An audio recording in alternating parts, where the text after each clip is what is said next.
Welcome back to In Bed with Jay and Josh. And today we have a guest, Mr. Rough Velvet. He's a new creator. He's been lovely enough to join us on this trip and trust us with his first collab trip and his first scenes. So how's it been being on the trip with us? So I'm Rough Velvet, and at least that's my stage name. That's what I've chosen. The trip itself has been pretty much as I expected, given I am kind of friends with a lot of people who are creators. So I was able to kind of reach out to them preemptively and ask what this lifestyle is kind of like, and also like what trips like this entail. So I had a good idea of what to expect, and I would say it's exceeded all the expectations that I would have wanted. And it's been really nice because I was very nervous coming in here as a new creator, thinking that everyone here was going to be friends already, and like that they would, many of these boys have quite a bit of a following. And you thought we were going to be a bunch of cunts. We are. Well, I mean, maybe not exactly, but no, I was really nervous because I was just like, I felt like the odd man out. And then when I finally got here and I realized that I wasn't like the only newer creator, it really kind of put me at ease and calmed my anxiety. Well, you really only started your account a couple of days ago, right? Yeah, I actually launched it on the trip. Yes. It was a long process to get it all approved and verified, so it took a minute. Well, congratulations. And Congratulations. Welcome to the family. And you did your first collab. Yes, I did. Who was it with? This cunt. It was me. It was fine. No, it was great. No, so your first collab experience, how did it go compared to how you thought it would go? What were your expectations, and did it exceed, or was it lesser than your expectations? Like, how did you feel about it? Were you nervous? So you're asking for a peer review? Yes, I am. Like I said, I had asked plenty of creators kind of how things were done, and I had previously dated a porn star and asked many of these questions about how scenes really get recorded and things like that. So I knew, I had an idea of how things were run and operated. I've always had a creative eyes where I was always looking behind the scenes to see how things were made. So I had some expectations coming in. For the most part, I was still very nervous, which is why I chose Josh as my first scene partner to begin with. It's because him and I had already had a connection previously, and it went really well. And I knew that I could at least ease that part of my anxiety in this new field, where I could just kind of hopefully relax and just enjoy myself like I normally do. Yeah. You were really great with that, and it helped a lot. Yeah, So. I've got a lot of experience. Yeah. And I actually have a lot of experience with new guys, because I mean, I've worked with a lot of guys that are like fresh off the boat, brand new. And yeah, I think I've got like a good kind of caregiving, advice giving kind of way about me. So I think, yeah, you probably picked the right guy to do your first collab with. So, and it went really well, and we got it filmed by the amazing Jaco D, and he's an amazing photographer and videographer. And the video looks stunning. The pictures are great. We've done a lot of social media content as well, which is cool. Yeah. And easing you into that and teaching you new things. I find it really fun, like teaching people this stuff. And I know you do as well, and you really enjoy it. I've actually created an online course to help OnlyFans creators, because we get asked a lot of questions from people like yourselves coming into the industry on how to create content for social media and for OnlyFans, how to build an audience, how to launch your OnlyFans, and then like how to run the account, just to name a few. Because there's actually so much more to know, like behind it all. It's not just like recording a video, putting it online. And it's not an easy thing to answer. Yeah. So last year I decided to spend a few months just curating an online course for social media and for the OnlyFans course management. We were chatting this week about it, and I'd love to get your feedback if you were to do the course, and hopefully it'll help you over the next few months while you're starting up. Yeah, absolutely. I mean, because there really is just so much more to it than just having great fun sex with people. It is a business. And coming from someone who already runs their own business, like there are so many other things that you need to do other than the sex part, the marketing, the advertising, the social media, and then, just having a entrepreneurial mindset about how you're going to present your content in the way that it's going to be engaging. So it's a lot to learn just in the business sense alone, but then OnlyFans specifically, like the platform and how to reach your fans and what you can actually do with that is there's a lot to learn. And to become a successful OnlyFans creator, it really is like 80% that business side of what we do. Yeah. So you've already got like a head start. Like a lot of creators may not have that experience. So you're really coming into it with a bit of a head start in that sense too. Yeah, and you've got a bit of a following on Instagram, which is always it's always beneficial at the start.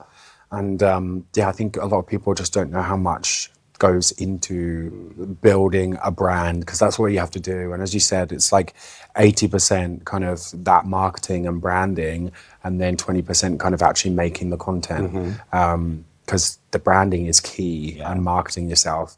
And not many people know how to do it. And we're all kind of self-taught, which is because we have to be. We have to, because we have to be. I mean, I think even if you went on a marketing course or a branding course, something like that, I think it's not really going to teach you how to work in the sex industry. No. But branding and marketing yourself and your own body and your own personality and sexuality is a whole new thing. Like, well, when I was starting OnlyFans and I did a lot of research, there's a lot of information for female creators. There's not really anything for queer or for male creators. Yeah. Which is why I wanted to use my experience and my knowledge to be able to create something for us.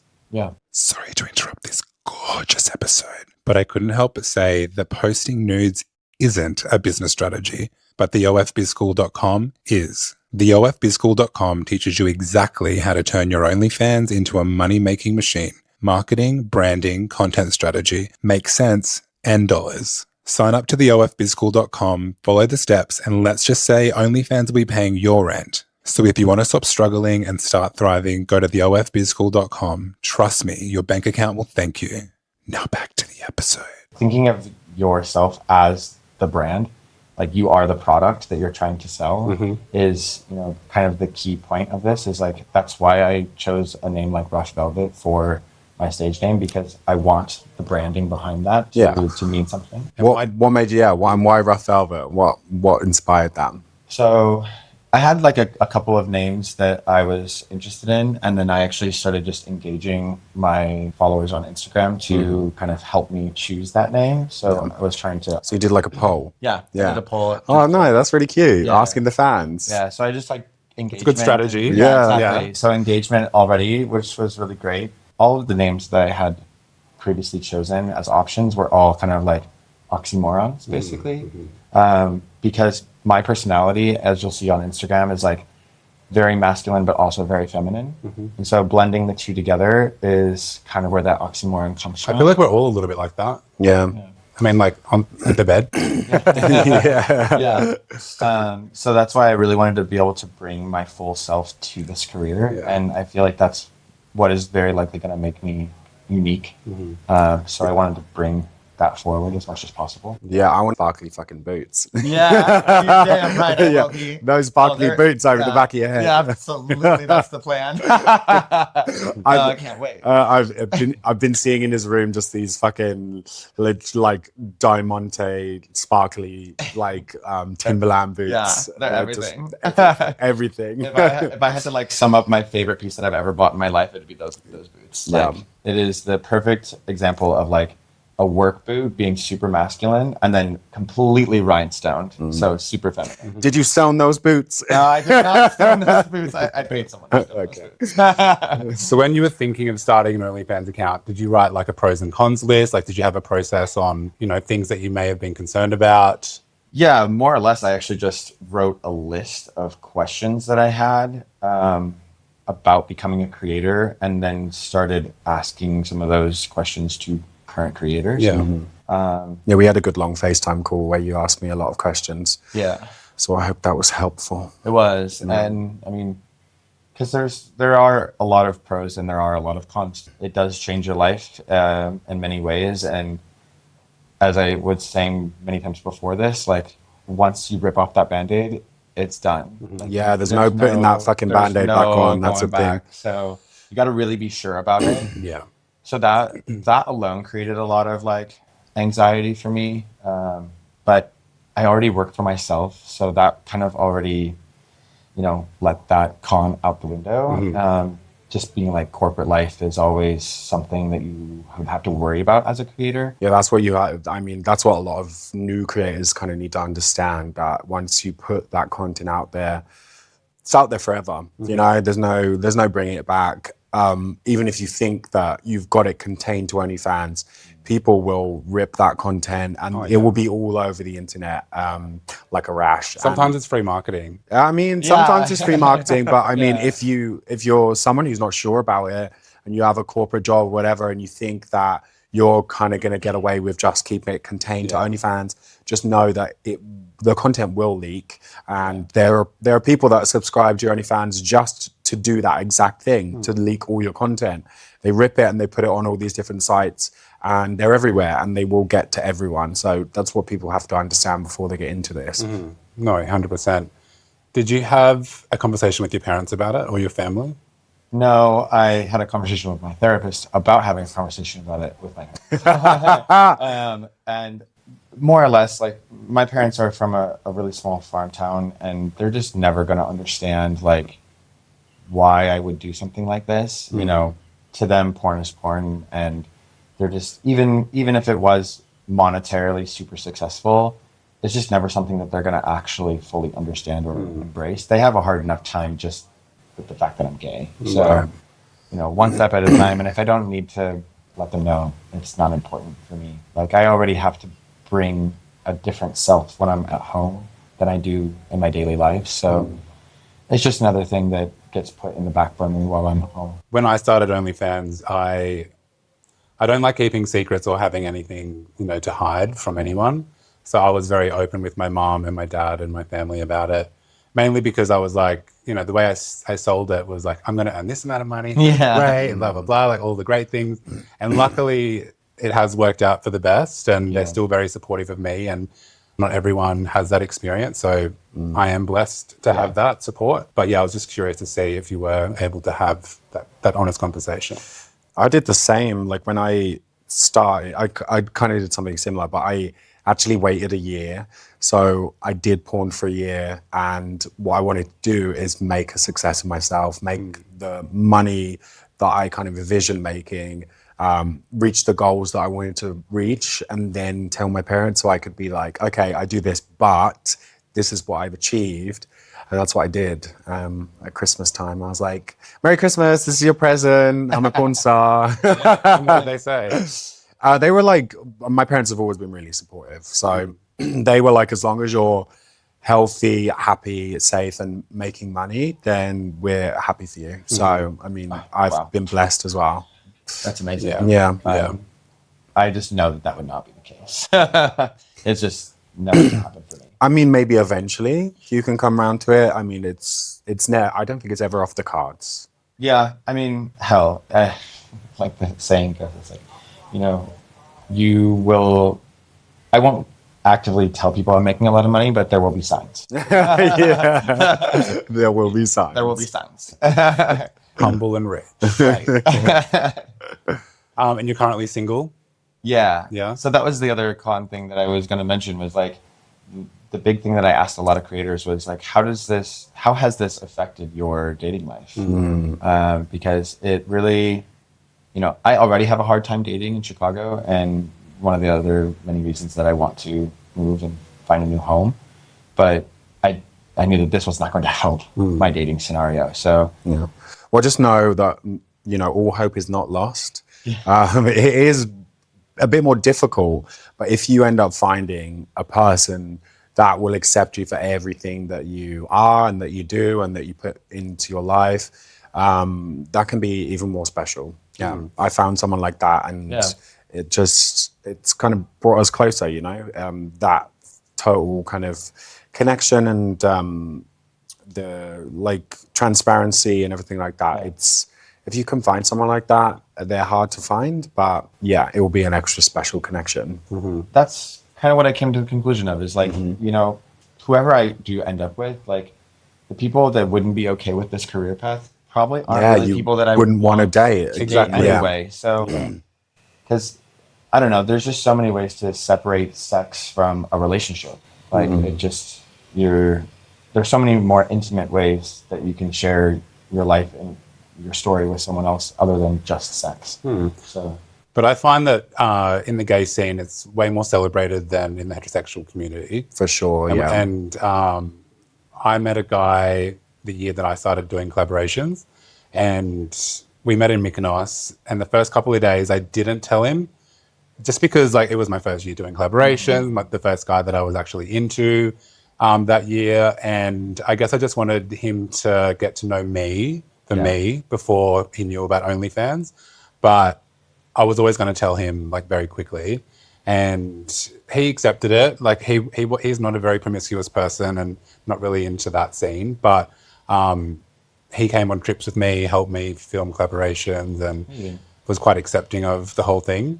So yeah, I think if you just own it and you're able to really share it as much as possible with your partner, that really helps develop that bond and that trust. yeah. Yeah. I mean, that's every relationship. It's just you have to be able to trust your partner. The moment that you can't trust them, it's over. Yeah, exactly. It's like with anything. Yeah. OnlyFans is no exception. Right. Yeah. So we'll see. We'll see how that goes. This is your last day here. You're going home tomorrow. With a No, whole we're bunch so of sad to see you go. content. But are you happy with what you've got here and what you've learned here and all that? Yeah. Absolutely. It's worth every dollar to come literally onto the other side of the world. I've learned a lot and, met a lot of really amazing people that I, will definitely be keeping in contact with and can now consider friends. So that's really nice. And Josh and I both have a collaboration with you. So everyone listening, you can view that. And tune in for that. Yeah, definitely tune in for that. They're both great. Thank you. And you're Who's better? amazing. I wasn't going to say it. But They're just different. they're good in their own way. Each right? in their own way. Yes, most definitely. And what would you say is your kind of highlight of the trip? Honestly, Bali itself, like this, Bali I was has hoping been. you'd say me, but No, Bali has been on my bucket list of places that I've always wanted to visit in my lifetime. It is, as Aussies I'm sure are very aware, a lot to travel from that side of the world to the other side of the world. So when you mentioned that it was going to be here, I was like, I don't even know where I'm going to get the money for this at the moment, but I will figure it out. And being here has been amazing. I mean, just looking around, it's all gorgeous. yeah, and it's not all work with our trips. We plan some day trips for everyone just to kind of have a day off, to chill, to bond. So we went to, where did we go? We went to a beautiful waterfall, and then we went to this spiritual Water temple where we cleansed all our demons. Ideally. Ideally. I think there's still a few left, but we tried. But picture this, there was 12 OnlyFans creators walking around this temple in Bali. Like Green topless in robes, sarongs. a red sash, all matching. Everyone's iPhones were out. Everyone's phones were It out. was like paparazzi. Like everyone was just like this. Everyone's like, what's going on? Someone went, are you doing a show? Yeah. We're like, yeah. We probably look like performers or something. Oh yeah, definitely. Someone came up to me when we were at the waterfall and they were like, so what show is this for? And I was like, we're all just friends. Yeah, well, we met in Puerto Vallarta a few years ago, and just knowing like your lifestyle and the kind of parties you go to and all of that in the US, I just saw that like you would probably fit well with the group, and in Bali especially, it's very zen, very like just relax, and that's the vibe you give off. And I'm really glad that you've had a great trip. Yeah. Thank you, boys, for allowing me to be here. No, of course. Yeah. You were a shoe-in fit for sure. I said to Jay, I was like, Brock's a like brand new creator. He wants to do OnlyFans. And Jay was like, I remember him from PV. Such a lovely guy. And we were like, let's do it. Absolutely. He's a shoe-in. Great. Thank you so much for coming on the trip and being a part of the podcast. Of course. And you're welcome back anytime. Anytime. Right.